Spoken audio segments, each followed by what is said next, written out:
Do your part from the start and prevent mosquitoes around your home and yard. Mosquitoes that bother you may be closer than you think.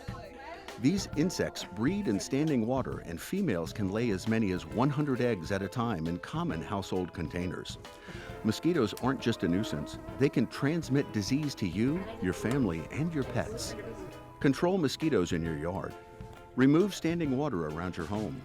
It's important to do weekly inspections of your entire yard and dump out water when you find it. After you empty containers, discard what you don't need or place containers upside down or on a covered shelf. If containers are difficult to empty, use approved larvicide to help control mosquitoes. Organize a neighborhood cleanup to eliminate mosquito problems in your neighborhood. Work together to help fight the bite.